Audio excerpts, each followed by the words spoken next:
Namaste. Welcome, friends. One of my all-time favorite cartoons has an image of a man who's driving and he's about to enter a desert, and there's a big sign that says, "You and your own tedious thoughts, next 200 miles." I love it because we know it. We know the kind of thoughts that keep rolling through. And the challenge is they're not just tedious. Most of our thoughts are fear thoughts, and they're arising from fearful beliefs about ourselves and the world. And I'm not talking about fear thoughts in the sense of the thoughts that are calling us to pay intelligent attention to real threats. I'm talking about the chronic worry, the chronic anticipation of things going wrong. What Mark Twain was pointing to when he said the worst things in my life never actually happened. It's the fear of thinking that really doesn't serve, that causes more suffering. You might remember Gandhi's words that belief create thoughts, thoughts become words, words become our actions become our habits become our character, and our character becomes our destiny. What this means is that when we're living in our heads, when we're living inside the circling of fear beliefs and thoughts, that's what shapes our experience and our destiny. And it separates us from others, from our own heart, really from a sense of wonder, of love, really from the wholeness of who we are. So I've been meditating now for over 50 years, really training in the art of waking up from thoughts. And it's important to acknowledge that thoughts, the thinking process is still quite active in this mind and includes worry thoughts. My attention gets lost at times inside it. But the good news is the decades of practice have made a difference. I notice more quickly when I'm lost, and I have more of a capacity to choose to arrive right here again. My senses awake in the present moment. I was really watching that last week. I was with my family, I was on vacation, and I could see when I'd get into these circling thoughts with my plans about how we were going to be spending time and what I still needed to get done on the work end of things, and my judgments of myself or others, and my worries about meeting everyone's needs and onward. And then I go, oh, okay, thinking. And then I'd notice what was really here, whether it was the sunset or that gleam in my granddaughter's eyes, or maybe the agitation I was feeling, the sorrows I was feeling in response to news of the world, a tenderness I was feeling towards a family member who was struggling with really debilitating anxiety. More here. So in a deep way, this opening out of thoughts, coming home to presence, it allows us to inhabit our true being. I really like the words of Veronica Tugaleva. She says, "We speak about losing our minds as if it's a bad thing. I say, lose your mind. Do it purposefully. Find out who you really are beyond your thoughts and beliefs." It's powerful. One of my friends says, I lost my train of thought. Oh, how nice, So today's talk is not a dismissal of the crucial role that thinking plays in surviving and communicating and thriving. And it's not looking away from the real threats in our world. It's an invitation to recognize how much of our thinking is addictive, fear-based, not serving, really creating a kind of chronic insecurity and shaping our destiny in an imprisoning way, really keeping us from loving fully, from living fully. So in this talk, we'll directly explore the pathway from head to heart, and I hope you find this serves. There's a story I've always liked that is about Houdini very much at the beginning of his career, and he would travel around and wow, groups of people. He'd be put in a straitjacket and put into a cell, and he'd, find his way out of the straitjacket and unlock the lock and so on. And so he'd do this when he went through his circuit of traveling, but there was one little town in Ireland where things didn't work out so well. He was able to get right out of his straitjacket, but he was just fiddling and fiddling with the lock, and finally, he got very frustrated and he gave up, and he asked the guy that had kind of locked it up, okay, so what's with this sophisticated new lock? I mean, I've never encountered anything like that. And the guy's response was, oh, this is a very ordinary kind of lock. I just never locked it. You've been trying to get yourself out of an unlocked lock. Now, first of all, to say, I don't know about the veracity of the story. I've heard mixed reports, but I think it's got a great teaching to it, which is that we're in a kind of prison in our mind, and we're constantly trying to solve problems and figure out and worry ourselves through, and very busy up here. And the busier we are, the more we're really locking ourselves in to a stressed out and confined state. Does that make sense? Okay, that's my opening gambit here tonight.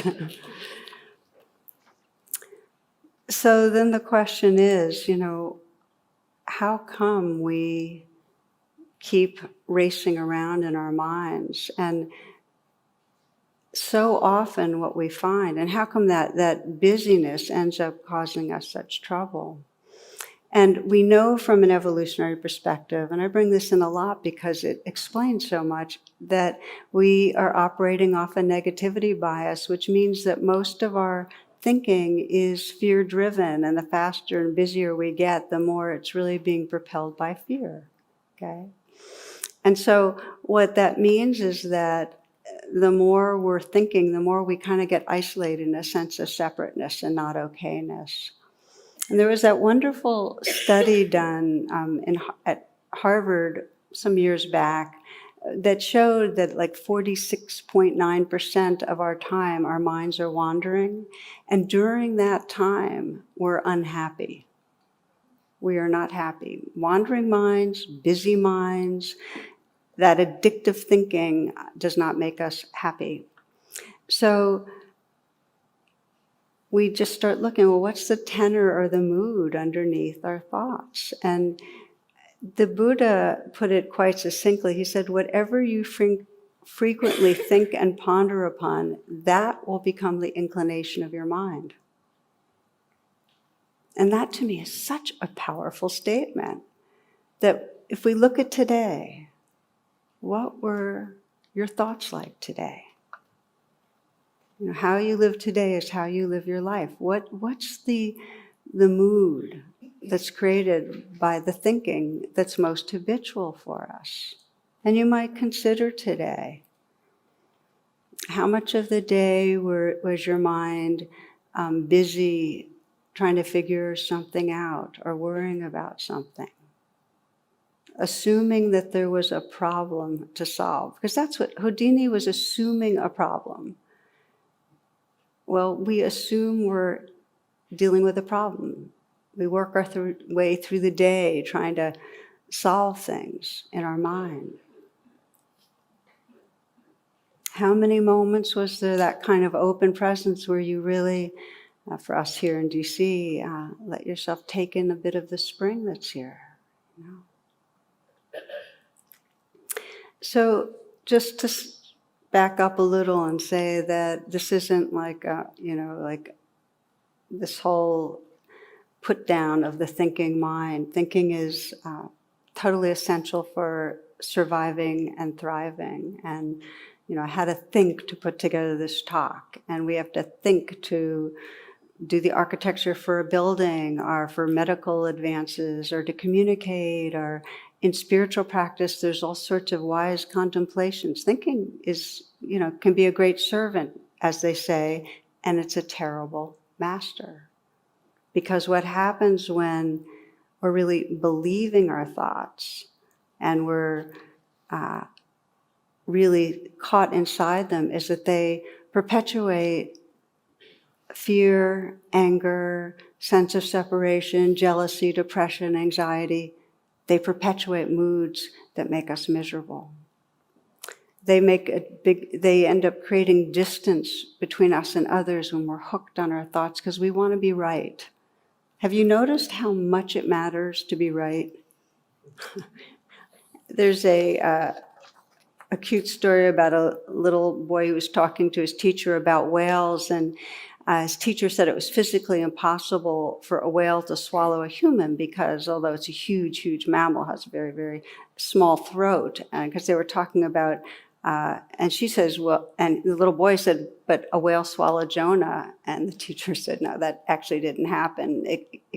A whale just can't swallow a human. And the little boy said, well, when I get to heaven, I'll ask Jonah. Teacher said, yeah, but what if he went to hell? And the little boy said, you ask him, So our thoughts separate. Our thoughts create separation. So in terms of evolution, thinking is not the pinnacle of our human potential. And we think of ourselves as the thinking animal because in fact, it did give us the kind of GPS navigating that allowed us to get to the top of the food chain. That is true. But there's more. Our potential is a direct realization of reality itself, not the representative images and sound bites that we spend time inside. It's the direct realization of this loving awareness that's our essence. That's our potential, to live from that, to realize who we really are. As the Buddhist scriptures say, O nobly born, do not forget the luminous nature of your own heart and mind. Trust it, it is home. That's our potential. And if we live in a map, which is what thoughts are, they can be a really good map, but they're a map. We're not we're one step removed from this mysterious, living, vibrant reality right here. Hildegard of Bingen says, we cannot live in a world that is not our own. An interpreted world is not a home. Okay? An interpreted world is not a home. Part of the terror is to take back our own listening, to use our own voice, to see our own light. When you're thinking, you're interpreting the world. Does that make sense? That thoughts are an interpretation? Okay. So how do we, and this we're going to explore in this class, how do we move from an interpreted world to really inhabiting this living reality, seeing reality directly for what it is? How do we have it be so thoughts are our servant, not our master? And the key, what we're going to explore, is how do we shift from the head, from this mental, conceptual world to the wisdom of our heart. And it's not a really long distance, but it's a lot of work.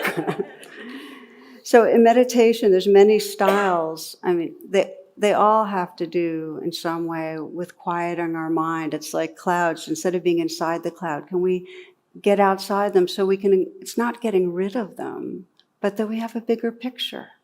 We can see the whole reality. In the Zen tradition, they say the quieter you become, the more you'll be able to hear. And we intuit that. The more still we are, the more we can feel. The more open we are, the more we include. So it's just waking up out of this busyness of our incessant inner dialogue. The challenge is that in trying to do so, we're really going against the stream, against the intensity of our current society. This is a very short reading from Mark Morford. If you haven't read him, he's San Francisco columnist. The title of it is Hurry Up, Get More Done, and Die. Gives you a sense of what it's going to be like. He says, your terrifying word of the day is microtasking, and it comes by way of a relatively humble little article I read via one of those perky little blogs that exist to tell you a million ways to tweak and hack your entire existence to gain maximum productivity, efficiency, and improved overall time management because, well, if that's not the true meaning of this manic American life, what is? The advice was horrifyingly simple. Okay, listen to this. When you find yourself pausing in between normal projects and work tasks for anything more than, say, 30 seconds, why not take those tiny moments and, well, do more things? I mean, you're just sort of sitting there, right? What sort of things? Fast things, little things, otherwise inconsequential things you don't care about otherwise, like clearing your junk mail or refilling the stapler, or changing your voicemail message, retweeting somebody's Twitter blip, et cetera, But hey, what else are you going to do? Breathe, feel, merely exist? What are you, a hippie? It's a fascinating and yes, terrifying idea, really, that if you could just maximize your output a little bit more, if you could cram into all the open white space another thing to do, wow, think of all you could get done by the end of the day. Think of how much you could check off your list. We are, by and large, utterly terrified of silence, stillness, spaciousness, the doing of nothing, so as to feel the totality of everything. Meditation for most is disquieting and strange. It's against the stream. You know, we really are very addicted to that busyness, to the sound. It's like Houdini. We're very addicted to continuing to try to figure things out and trying to control things with our mind. We do it sometimes internally. We control in all sorts of ways. There's a story about a man in a supermarket. He's following a grandmother around and her badly behaving 3-year-old granddaughter. It's obvious to him that she has her hands full because the little girl is going after every sweet, every biscuit, everything. And meanwhile, grandma's working her way around saying in a controlled voice, easy, Cindy, we won't be long. Easy, hun. Another outburst, and he hears the grandma calmly say, it's okay, Cindy, just a couple more minutes and we'll be out of here. Hang in there, babe.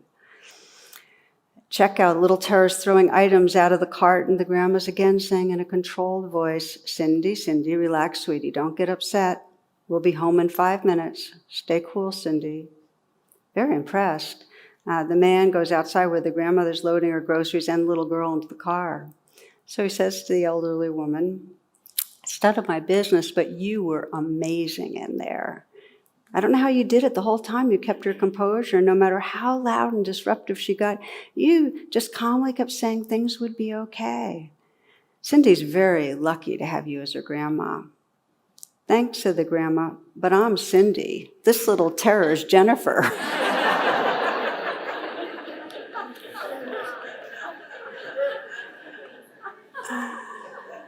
So we try to control things, and we do it talking to ourselves, we do it thinking to ourselves a lot.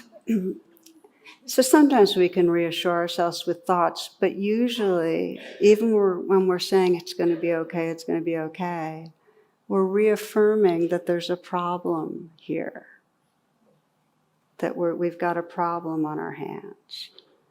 So what keeps us so hooked is that when we're insecure, we don't want to just do nothing. We want to feel like we're controlling things, and thinking is our primary strategy to control. We leave our bodies and go into the mental control tower here.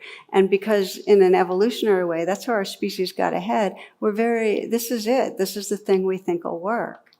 Except the on button gets jammed. Okay, we just get hooked. So we're chronically going there. And there is a default network in our brain that when we don't have an activity, as Mark talked about in that pause period, what kicks in our brain is this scanning of our past and our future, reminding ourselves of where we've been, where we're going, what we need to do, who we are, how others are taking us, It's very self-oriented, in other words. In other words, our brain keeps reinventing this doing self to keep us oriented because we're so uncomfortable with that non-controlling place that meditation invites us to inhabit. And we wonder why it's so hard to meditate. Well, we are designed to be very anxious when we're not doing things. So we go into this control tower, we leave the rawness of our feelings, and we don't realize that when we're in that busyness, that the movie we're watching, we think of it as real. We conflate reality with the virtual reality in our mind. We actually think that's real. And we also think our thoughts are rational. But cognitive science has shown very clearly that our thoughts are not rational, that we actually use thinking to confirm a very emotionally based view of things. There's one Chief Justice who was describing, he said, "You must remember one thing, at the constitutional level where we work, 90% of any decision is emotional. The rational part of us supplies the reasons for supporting our predilections." Okay? So, but it's unconscious. We're not aware that we are scanning and sorting for information that will back our view of reality.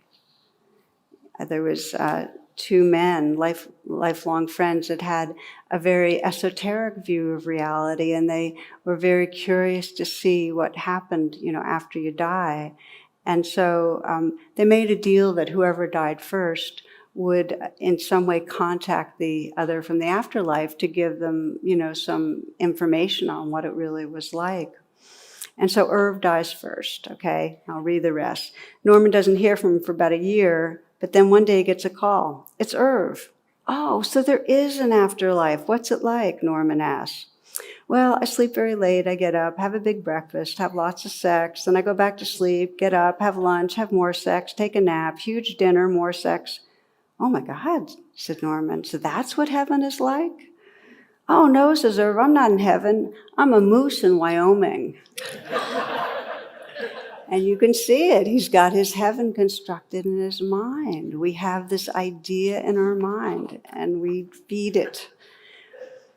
So the reason I call this virtual realm of thinking a prison, the reason I liken it, and I started with Houdini, is because of the negativity bias. We get caught in a very real looping that explains why you might have patterns in your life that are painful and that keep going. And the way the looping works is we have fear-based thoughts that come up, and they get habituated, and they create a mood in our body, a biochemistry of fear, that then produces more fear thoughts, and it keeps going, and it keeps looping. And as it said, neurons that fire together wire together. So the pathways get deeply worn in our mind. And there's a lot of research that shows that many of the most basic kinds of thinking that we get caught in when we're looping are really, really bad for our health. They actually speed up aging and cause disease. And I thought that was really interesting if we're wondering, how that can happen. The telomeres, some of you have heard of this because it's so out there now. The research on telomeres it's very interesting. Telomeres are the cap on a chromosome. If you imagine a shoelace, it's like the DNA cap that allows the shoelace not to untangle itself. And yet as we age, that cap gets smaller. And that's a sign of aging. The smaller the telomere, the more our cells are dying and we're available to disease states. Well, they've done research that shows how certain types of this negative thinking actually correlates with shorter telomeres. And it's really interesting if they name the specific kinds of thinking that they had researched and showed this correlation. And one is people that have thoughts that are very cynically hostile. In other words, chronically mistrusting others and blaming and hostile. That's the biggest one. Pessimism, constantly anticipating things are going to go wrong. That's another big one. Ruminating thoughts, meaning always trying to solve the problem, like Houdini was doing. That's another. When we suppress thoughts, don't want to go there, not going to think about that, that's another. And the last one they named was the wandering mind that I mentioned in the Harvard study. Because when our mind wanders, typically it's being fueled by the negativity bias and we're not happy. They all have a stress undercurrent. So I bring this up because there's different types of suffering that come in this prison of conceptual mind when we're lost in thought. But the deepest suffering, this is really where we pay our attention, is that when we're in that incessant kind of inner dialogue, the sense of who we are shrinks. We become the protagonist in the thoughts. We're the story self. We're the one that we're describing in our mental stories that's limited or is going to be rejected or isn't doing enough, is failing in some way. The sense of our being gets confined. Along with that, we have the others in our mind, in our stories, as what I call unreal others, because they become kind of two-dimensional characters and they lose their subjective reality. We don't see so much when we're in those incessant looping patterns of what another might be struggling with. We don't really see where others are vulnerable. We don't see and remember the beauty and goodness. We're caught in a very rigid kind of looping pattern. So this is probably a good time to pause, because I've been speaking a lot, and invite you to take one of those moments of closing your eyes and checking in.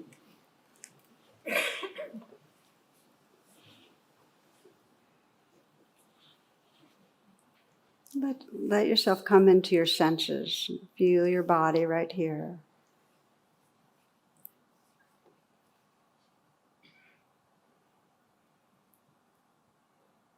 So what we've been exploring is that when we're living inside the looping thoughts, we're living in a narrow and distorted reality.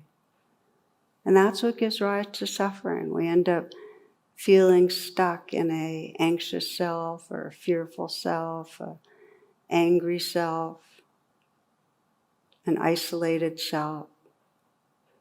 It's because we're believing our thoughts. We're believing what our mind is producing as reality. So I'd like to invite you to scan your life and sense into anywhere that you might feel stuck and reactive, let's say in a relationship with somebody else. Could be a colleague at work, family member, somebody that you see frequently, friend. But anywhere where you feel stuck, where in some way you feel like you're caught in some old pattern of reactivity.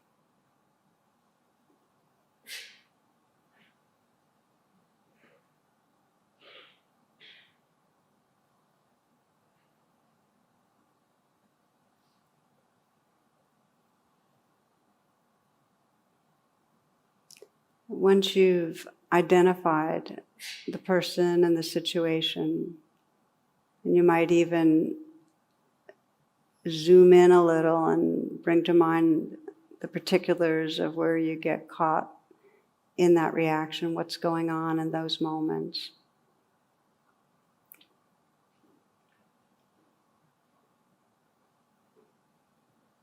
Remembering maybe the look on the other person's face or what might be being said.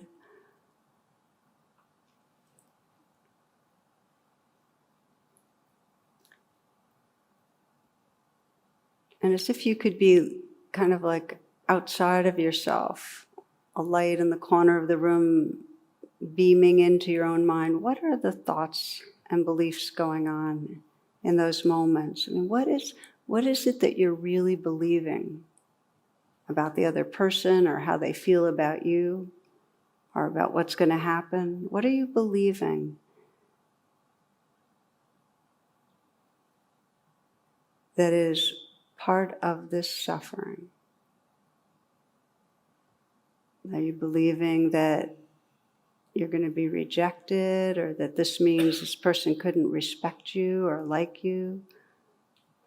You believe that you're bad in some way?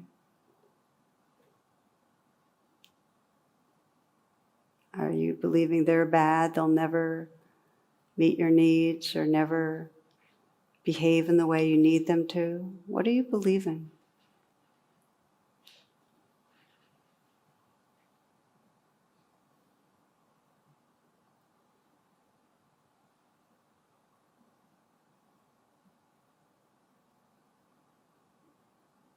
As you begin to shine a light on the beliefs, the kind of thoughts you're having about the other person and yourself, just frame them as, okay, this is the interpretation going on here. This is an interpretation of reality. And notice how true it seems to you. Notice how much you're believing it. So you really just become a witness to what's going on here. You're believing something that's causing pain. You're bad, I'm bad, you couldn't like me, you couldn't respect me, you shouldn't act that way. You're believing something, and just sense how true it seems.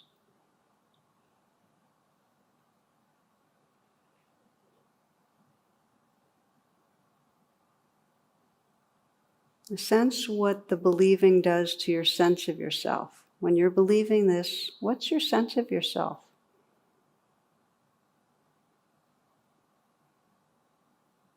Can you notice how it shrinks, confines, and distorts, and makes you small when you're believing this? Rigid, tight?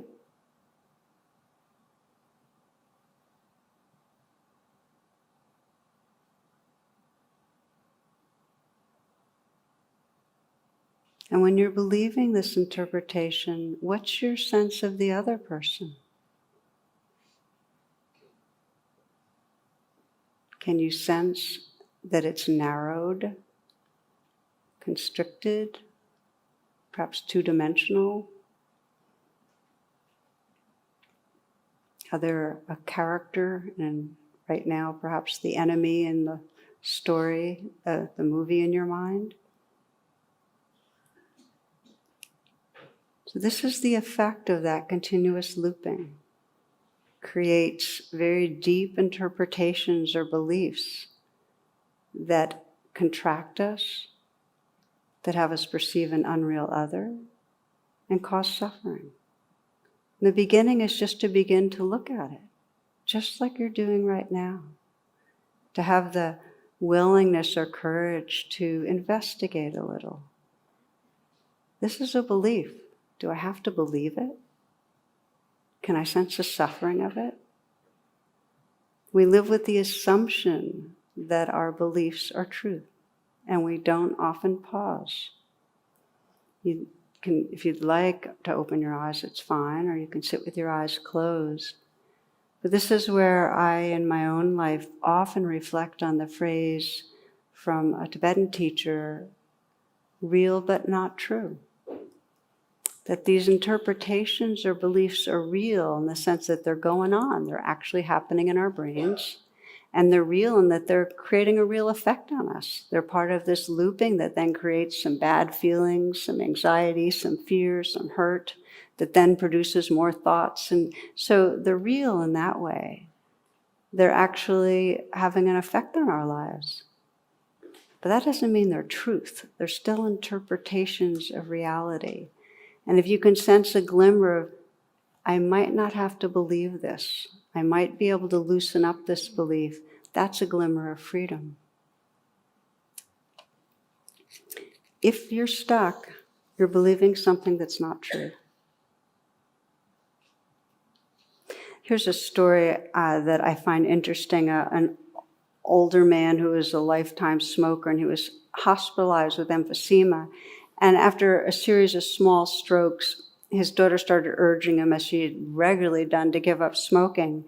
But he refused. In fact, he asked her to get more cigarettes, and he basically said, I'm a smoker this life. That's how it is. I'm a smoker. I can't stop. So several days later, he had another small stroke, and the effect of it was it impacted one of the memory centers in his brain. And then, without a concern, he stopped smoking for good. How come? It wasn't because he decided to. It was because one day he woke up and forgot that he was a smoker. So to the extent we're caught up in the roles identified by our beliefs, I'm a this kind of person and I can't do that, we have this limiting story. If we're believing it, it will keep on rolling forward. So then the question is, how do we begin to challenge it? How do we begin to not believe our thoughts? And I'll share a bit of a story of one man I worked with. I'm going to tell you a little bit of it, and then I'll come back to him. But he had done some mindfulness-based stress reduction, a kind of meditation. He was a professor at an area college, and he had just gone through a very painful divorce initiated by his wife because, as she put it, he was depressed. He really was not emotionally available. So she went to seek intimacy elsewhere. And his belief, this is the looping he would go through, was people will always leave me. I'm not worthy. People won't want to be close with me. They won't like me. And that was his inner looping. And what that led to was being very defended and leading with his intellect and basically being not vulnerable, just immersing himself in his work, research, being very competitive in terms of publications, out of touch with his body, out of touch with his feelings, not able to listen. So he solidified his unreal self. Okay, this is the self. I'm the person who'll always be rejected, live in my head, and just do well on this particular track out here, disconnected inwardly. So this is an example of he had a belief. It led to his actions, and as Gandhi said, it can lead to our destiny. Our beliefs can affect our entire life. I'm going to come back to him, but we do this individually, each of us, these beliefs that separate and cause suffering. We also do it in a societal way, in a collective way. I mean, if we open out this exploration a little, we have, in contemporary society, beliefs around consuming, that more is better, that growing, we should keep on growing, that we want to expand the economy. It's like when somebody says, oh, the economy is shrinking, we all go, bad. It's like grow, buy more, do more, be more. It's that kind of a belief. So underneath that thing of needing more to be happy, there's a sense of never enough. It drives us to being an over-consuming, addictive society. That's just the collective level. Exact same thing with beliefs about behind violence. What makes our world violent? There's a belief that there's a bad other out there. The same belief I mentioned, the cynical kind of anger. Well, we have a cynicism, bad other, whether it's those of different political views, or whether it's another country we think is threatening us, or whether it's an ethnic, racial group, whether it's a religion. We're very locked into bad othering. There's this belief others are less than or bad. What does that do? It just keeps the looping of violence on the planet. Carl Jung, I found this so interesting. Carl Jung visited the Pueblo Indians when he was alive in Taos, New Mexico, and he had a conversation with the Pueblo chief, and he wrote about it in his memoirs. And the chief told Carl Jung this, because he started speaking about white men. He said, their eyes have a staring expression. They're always seeking something. What are they seeking? The whites always want something. They're always uneasy and restless. We don't know what they want. We don't understand them. We think they're mad.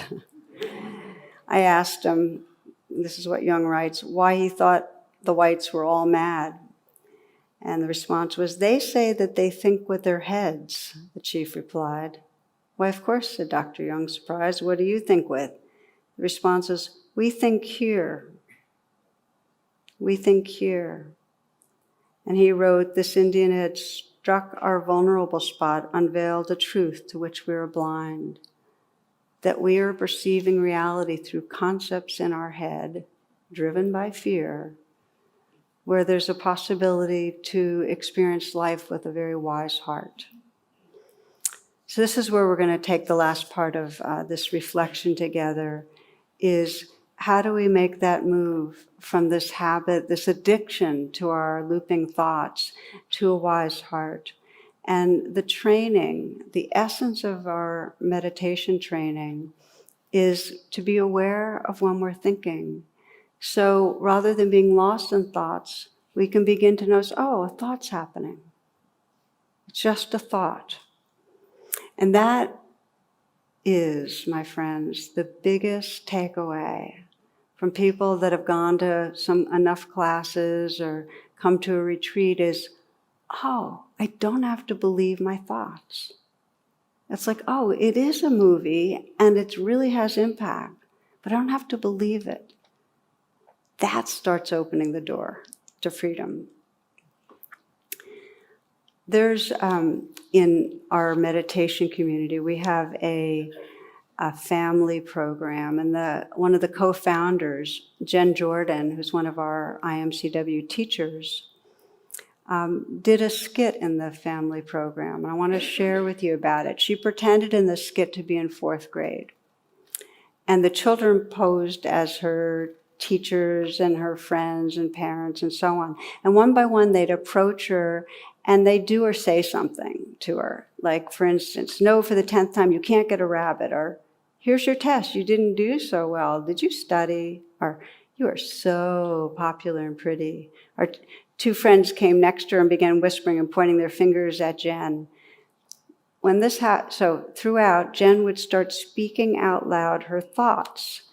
And this is how the exercise went. Every time she'd speak out loud a thought that was not true, the class would ring a bell, and then they'd hand an item that Jen had to wear, such as a scarf, a snake, glasses and a mustache, a bag of rocks. So soon, Jen didn't look much like herself anymore and was burdened with carrying around all the false thoughts she was having. Isn't that amazing? I think it's such a clever design. So they were catching her having these thoughts that were obviously real but not true, false thoughts. And they were loading her up with all these costume design disguises and stuff. And then she described the freedom of being able to just, oh, this is just a thought, and take them off, and so she could re-inhabit, her true self. This is actually very much our training. Is we meditate, we get a little bit quiet with the breath, and then we just start noticing what's happening. And when we realize we've zipped away in a train of thoughts, we go, oh, thoughts, come back. We don't have to believe them. We don't have to ride them. So this is, as I say, the ground of practice. The challenge, sometimes the thoughts are really, really sticky. They're the kind of repeating visitors that come. They're the ones that say, you really screwed up on that, or the ones that are rehearsing for something that's coming up that we're nervous about. They're the ones that really are feeling resentful towards someone and just can't let go of how that person wronged us. The sticky ones, okay? So with the sticky ones, and then the beliefs that are sticky underneath them, like anybody that really gets to know me will reject me, like the man I told you about. It takes a deeper kind of attention. It's not as easy as taking a mask that Jen had on her face and taking it off, or dropping a load of rocks. It needs a little more attention. So when we're practicing with sticky thoughts, what we need to do is go under them and feel the rawness and the emotion that's under them in order to let them go. Otherwise, the roots are still there and they'll just keep on coming. We have to bring kindness and do some healing with what's under them. So I want to share with you how the man in the story did that. So his divorce cracked him open, so he was willing. Willingness is what the key. If you feel like you're going through patterns that are really causing suffering in your life, and you get willing to look at the thoughts and beliefs, then you can find some freedom. So for him, when he went under the belief, and we talked about how to do this, I'd say, okay, here's the belief that, anybody's going to reject you. What's underneath that? What's the feelings that are there? And there's these unlived feelings, usually of abandonment, of loneliness, fear. So for many months, his practice was to have the thoughts come, go under them, and bring kindness to those painful feelings. If we spend enough time bringing kindness to the painful feelings, they won't keep on generating the thoughts. So he would do that, and then he began to get the knack of having the thoughts and being able to say, this is real, but it's not true. I don't have to believe it. He had done enough of the self-compassion practice, they weren't as sticky. So they would come up, like he'd have an insecure thought about somebody that he was working with, and he'd be able to notice them and just say, this is real, but not true. I don't have to believe. Gradually, and this is over time, he became increasingly familiar with the awareness that was recognizing the thoughts. He could rest more in a larger sense of himself, in that awareness that's naturally kind and big enough. It's like the sky rather than being inside the clouds. This is a Rumi poem that I love that describes this waking up out of this believing our thoughts. He says, are you searching for your true self? Then come out of your own prison. Leave the little creek and join the mighty river that flows into the ocean. Like an ox, don't pull the wheel of this world on your back. Take off the burden, whirl and circle, and rise above the wheel of the world. There is another view. There is another view.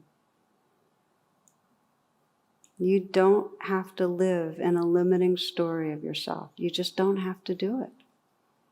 But it takes a willingness and it takes practice.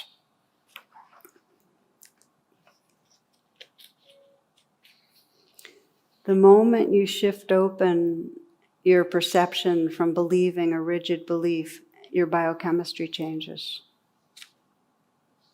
There is a direct correlation between what you're running through your mind and what's going on in your body. And things get more hopeful. So this is one, I'm going to name briefly the 3 ways that we wake up out of the trance. We go from the head to the heart. And the first is notice the thinking. Come back to living experience. And if it's sticky, come back with a lot of kindness. Okay? That's number 1. Number 2, if you want to get in the habit of moving from your head to your heart, is to intentionally turn your attention to whatever softens and opens your heart. Intentionally do that. Because of the negativity bias, we sort for what's wrong. So an essential part of the spiritual path, the path of healing, is to on purpose look out for what we love. It might be as simple as doing a loving kindness practice where we just remember what we're grateful for, or remember what's the goodness in another person and wish them well. That starts bringing us more living from here. Remember last week I had more to do than I could handle, and I remember in my morning walks, I would be walking and I'd feel this grimness. And I'd say, well, wait a minute, right now I'm just walking. I'm not at my computer. There's nothing I'm going to do. Why do I have to be grim? And so I just started this thing of saying, sweetie, please be happy. And I just kept saying, be happy, be happy. And just this reminder that I didn't have to be grim. I didn't have to be living in that looping of problemed person with too much to do, weighty, We have to remind ourselves. We go into situations and actually engage in ways that wake up our heart. It's like one engineer in a story Gil Fronsdale tells, visited a monastery regularly for years. He hoped it would give him some freedom from chronic unhappiness. But it didn't matter what practice he did in the monastery. Every practice that was given, he'd just start thinking about it too much. He was just really caught in his head. So she finally said, done with these practices, I'm going to give you a living practice. And you have to leave the monastery for 2 years, and here's what you have to do. This is the abbess, the head of the monastery. And his job was to volunteer for 10 hours a week at a maternity ward in a hospital where he would hold babies that were born prematurely. Okay? And so, as you know, without enough physical contact, they don't grow in a way that's healthy. So he plunged in and he'd hold these fragile little beings very carefully and watch each breath. And what he found most effective was to hold them against his chest. 6 months and something new started happening. Little spot of warmth and softness right in the center of his being. And it was foreign. It didn't fit his sense of himself, but he ignored it, didn't try to think it out because, which is good. It would have interfered with the warmth that was there. And then over months, that warmth expanded to fill his whole body. And gradually it started dissolving that hardened wall around his heart. So he completed his time and he returned to the monastery, and the abbess saw that the shift had happened from head, to the heart. He wasn't so longer trying to fit everything into his conceptual framework, his beliefs. So his new instructions: when you meditate, don't think about what's happening. Rather, let your awareness be seated in the tender warmth you feel in your heart. What if we did that? Stop thinking so much about what's happening and just keep coming back, to what's going on right here. Head to the heart. So as a way of closing, we've talked about we talked about 2 pathways so far back from head to the heart. And one is just keep waking up out of the thoughts. I don't have to believe this, coming back to what's happening right here. When it's sticky, coming back, but bringing a lot of kindness. The second way, on purpose, pay attention to the heart. Do things that wake up our heart. Reflect on what we love. The third is to look towards awareness itself. To be aware of that which is noticing the thoughts. Because as the mind quiets, and you'll find this in practice, as your mind quiets, you'll start sensing the gap between the thoughts, the space. And in the space is the light of awareness. You'll start resting in the sky of awareness and not be so hooked on your thoughts. So we're going to close with that. We're going to close with a taste of these 3 pathways from head to heart. Very short reflection.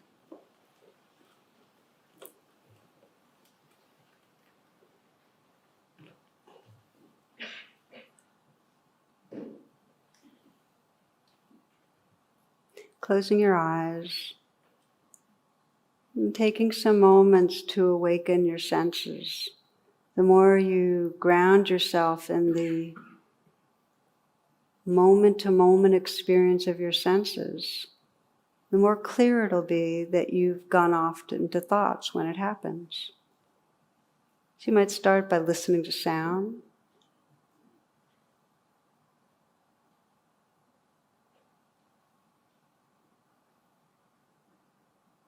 Listen with a very receptive presence.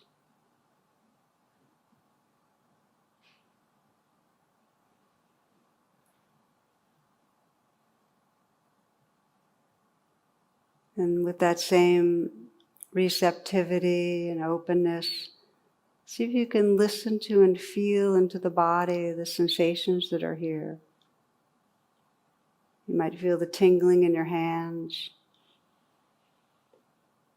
You might feel the sensations and aliveness inside the feet.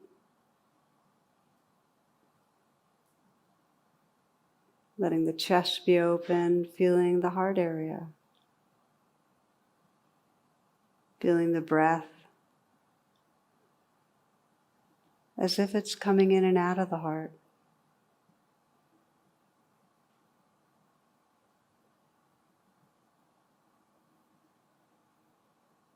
You may take a moment and just ask yourself, what is it that I really love? Maybe a person comes up, an activity, an experience.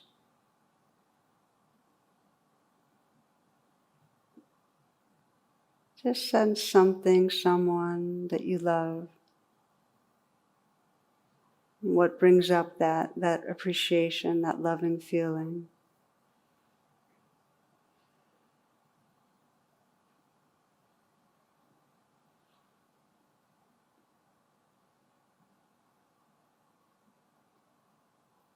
You might let go of the idea of the person or the thing and just feel the loving. Feel the warmth in the heart.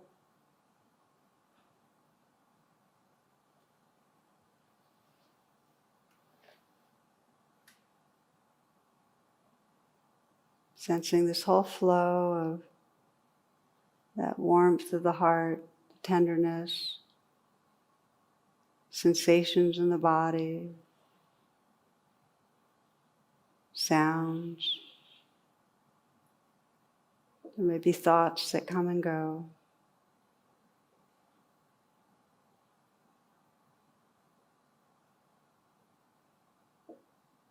And noticing in the background this alert inner stillness, this awareness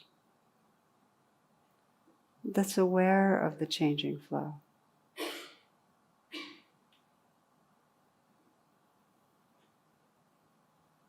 It's a kind of wakeful openness.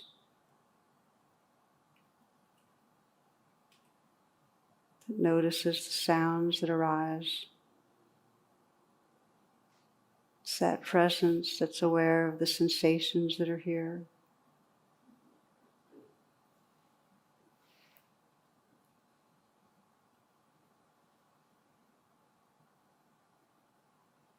It's a silence that's listening.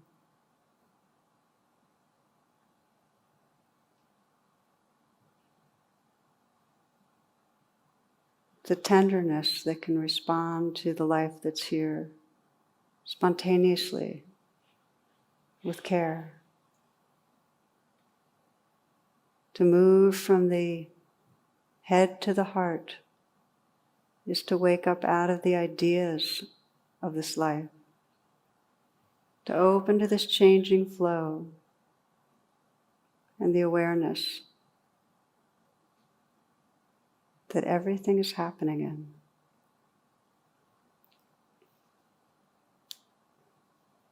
Closing with Anamika Borst. Stop in your tracks. Stop for once and notice what is always here. Notice what is always present in all your experiences. See that there is a constant stream of things coming and going. Thoughts, feelings, sensations, happenings.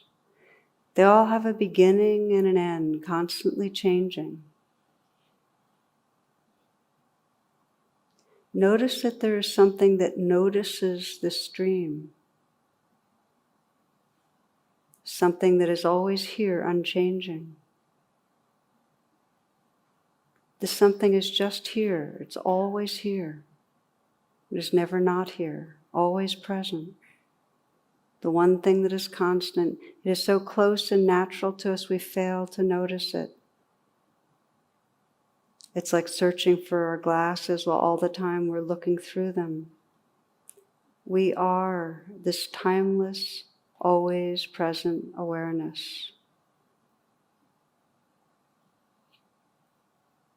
We are this awake heart space, this loving awareness that's the source of all life.